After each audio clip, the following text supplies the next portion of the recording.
ফেলে রাখা মুড়ি দিয়ে বানিয়ে নিতে পারেন এভাবে সকাল বা বিকেল বা বাচ্চাদের স্কুলের টিফিনের নাস্তার আয়োজন। আসসালামু আলাইকুম আমার ছোট বড় সকল বন্ধুরা, কেমন আছেন? আশা করি যে যেখান থেকে এই ভিডিওটা দেখছেন সবাই অনেক বেশি ভালো আছেন। আলহামদুলিল্লাহ আমরাও বেশ ভালোই আছি।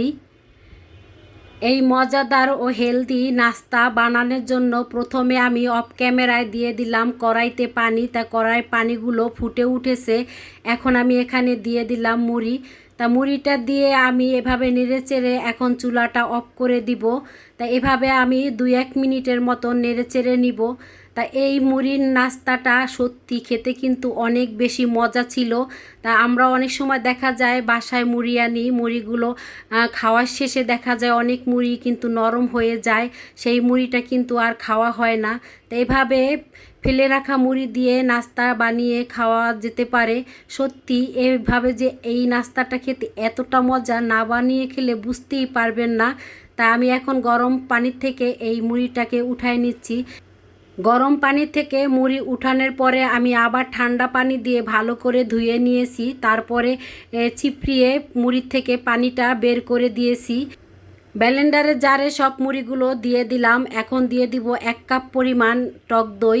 তাই এখানে মুড়ির পরিমাণটা বেশি ছিল, এজন্য আমি এখানে 1 কাপ পরিমাণ টক দই দিয়ে দিলাম। তাই অবশ্যই কিন্তু এই নাস্তাটার জন্য টক দই ব্যবহার করতে হবে। মুড়ির পরিমাণ কম হলে টক দইয়ের পরিমাণটাও কম করে দিবেন। তা আমি লিকুইড বেটার বানিয়ে নিয়েছি। তা এখন আমি একটা বাটিতে ঢেলে নিচ্ছি। তবে একটা কথা আছে, এই লিকুইড বেটারটা বানানোর সময় এখানে কিন্তু আমি আরও পানি ব্যবহার করেছিলাম, কারণ অনেকটাই ঘন ছিল, এজন্য পানি ব্যবহার করতে হয়েছে। তা এখানে আমি দিয়ে দিলাম 1/2 কাপ পরিমাণ চালের গুঁড়ো। আর অবশ্যই এই নাস্তাটা বানানোর জন্য এখানে চালের গুঁড়োটা দিতে হবে। এখানে আটা বা ময়দা দিলে কিন্তু হবে না, চালের গুঁড়োটা ব্যবহার করতে হবে। আর এই ধরনের নাস্তাগুলো কিন্তু সত্যি অনেকটা হেলদি আর স্বাস্থ্যসম্মত। আর এটা ছোট থেকে বড় সবাই কিন্তু এই ধরনের খাবারগুলো খেতে অনেক বেশি পছন্দ করবে। বাসায় একবার হলেও বানিয়ে খেয়ে দেখতে পারেন, খুবই মজা। যাদের ঘরে বয়স্ক লোক আছে, অনেক সময় দেখা যায় রুটি বানালে খেতে পারে না, এভাবে যদি সকাল অথবা বিকেলের জন্য চায়ের সাথে বানিয়ে দেওয়া হয় তারা কিন্তু খুব সহজে খেয়ে নেবে। আর বিশেষ করে বাচ্চারাও কিন্তু এই ধরনের খাবারগুলো অনেক বেশি পছন্দ করবে।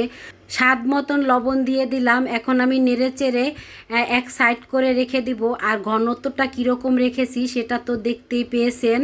নাস্তাটা খাওয়ার জন্য আমি এখানে খুবই মজাদার একটা সস বানিয়ে নিব। তাই দিয়ে দিলাম আমি 2টা কাঁচামরিচ, 4-5 টুকরো রসুন, ইন্ডিয়ান রসুনের কোয়া দিয়ে দিলাম। আর দিয়ে দিয়েছি এখানে ধইনা পাতা। এখানে কিন্তু আমি আর কোনো পানি দিব না। তাই এভাবে আমি এটাকে ঘুরিয়ে নিব। তাই তো দেখতেই পাচ্ছেন এভাবে আমি ঘুরিয়ে নিয়েছি। আর এটা এইভাবেই রাখতে হবে, তাহলে কিন্তু এই সসটা দেখতে অনেক বেশি ইয়ামি হবে। তাই এখানে আমি নিয়েছি 1/2 কাপ পরিমাণ টক দই। টক দইটাকে ভালো করে ফেটিয়ে নিয়েছি। তাই এখন আমি চায়ের চামচের 1 চামচ পরিমাণ চিনি দিয়ে দিলাম। আর স্বাদের জন্য সামান্য পরিমাণ লবণ দিয়ে দিলাম। তা এখন আমি ভালো করে মিশিয়ে নিব। তা মিশিয়ে আমি এক সাইড করে রেখে দিব। সস বানানোর জন্য গ্যাসের চুলায় চাপিয়ে দিলাম কড়াই। আর কড়াইতে দিয়ে দিলাম সরিষার তেল। আর এই সসটা বানানোর জন্য অবশ্যই সরিষার তেলটা ব্যবহার করতে হবে। তা দিয়ে দিলাম 1/2 চামচ পরিমাণ গোটা জিরা। আর দিয়ে দিলাম সরিষা। তা এখানে আমি হলুদ সরিষাটা ব্যবহার করেছি। আমার হাতের কাছে কালো সরিষা ছিল না, এজন্য দিতে পারি নাই। তা দিয়ে আমি এভাবে 2-1 মিনিটের মতো নেড়েচেড়ে নিয়েছি। যখন গোটা জিরা আর সরিষা থেকে খুব সুন্দর একটা ফ্লেভার এসেছে, ওই পর্যায়ে আমি এখানে দিয়ে দিলাম ধইনা পাতা আর রসুন আর কাঁচামরিচের যে পেস্টটা বানিয়ে রেখে দিয়েছিলাম, সেখান থেকে আমি পরিমাণ মতন এখানে দিয়ে দিলাম। তা দিয়ে আমি এভাবে 2-1 মিনিটের মতন এভাবে ভেজে নিব। এতে করে যে একটা কাঁচা ফ্লেভার আছে সেটা কিন্তু চলে যাবে। আর এভাবে সস বানালে কিন্তু সসটা অনেক বেশি খেতে মজা হয়। আর এই রেসিপিটির সাথে কিন্তু এই সসটা কিন্তু অনেক মানিয়েছে, খেতে কিন্তু অনেক বেশি মজা ছিল। ফ্যাটানো টক দইটা আমি সম্পূর্ণটা দিয়ে দিলাম, আর দেওয়ার সাথে সাথেই কিন্তু আমি চুলাটা অফ করে নিয়েছি, কারণ দেখা যায় টক দইটা ফেটে যেতে পারে চুলাটা যদি জ্বালানো থাকে। তাই এভাবে আমি 2-1 মিনিটের মতো নেড়েচেড়ে মিশিয়ে নিব। ঝালের জন্য দিয়ে দিব এখানে সামান্য পরিমাণ চিলি ফ্লেক্স। এতে করে এই সসটা আরও বেশি খেতে মজা হবে, কারণ ঝাল টক মিষ্টি তিনোটাই এখানে কিন্তু পরিপূর্ণভাবে আছে। আর যারা বাচ্চারা যদি খায় সেক্ষেত্রে দেখা যায় এভাবে চিলি ফ্লেক্সটা না দিয়েও বানিয়ে নিতে পারেন। তা সসটা তো বানানো হয়ে গেছে, এক সাইড করে আমি রেখে দিলাম।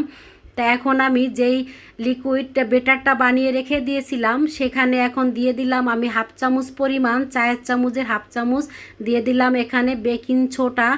আর এই পর্যায়ে কিন্তু বেকিং সোডাটা অবশ্যই দিবেন, এতে করে কিন্তু অনেক বেশি এই নাস্তাটা দেখতে আকর্ষণীয় হবে।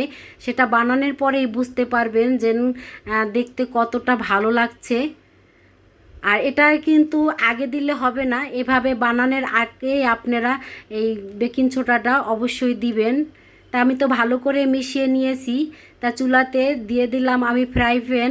তাই ফ্রাই প্যানটা কিন্তু গরম হয়েছে, তা আমি একটু পানি ছিটা দিয়ে দিয়েছিলাম, দিয়ে আমি একটা টিস্যু দিয়ে পুছে দিয়েছি। তা এখন আমি দিয়ে দিলাম। তাই তো দেওয়ার পরে কিন্তু এটা কিন্তু আর নেড়েচেড়ে আর বড় করার কোনো প্রয়োজন হবে না, ইচ্ছাকৃতভাবেই যতটুক বড় হয় এভাবেই রেখে দিব। তো এভাবে আমি 2-1 মিনিটের মতন চুলার আঁচটা মিডিয়াম আঁচে রেখে দিয়েছিলাম। এই তো দেখতে পাচ্ছেন আমি একটা ব্যাচেলার দিয়ে উঠিয়ে নিচ্ছি, কত সুন্দরভাবে হয়েছে। তা এই সেমভাবেই আমি সব নাস্তাগুলো বানিয়ে নিব।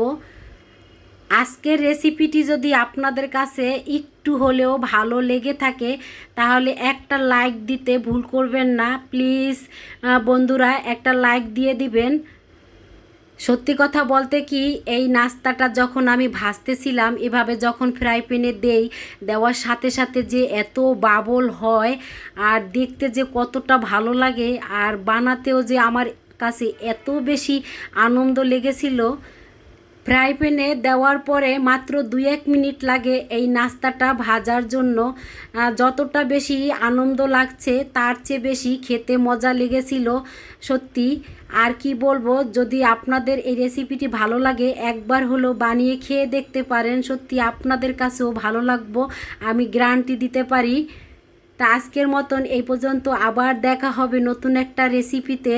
সেই পর্যন্ত আল্লাহ হাফেজ, আসসালামু আলাইকুম। সবাই ভালো থাকবেন, সবাই সবার জন্য দোয়া করবেন।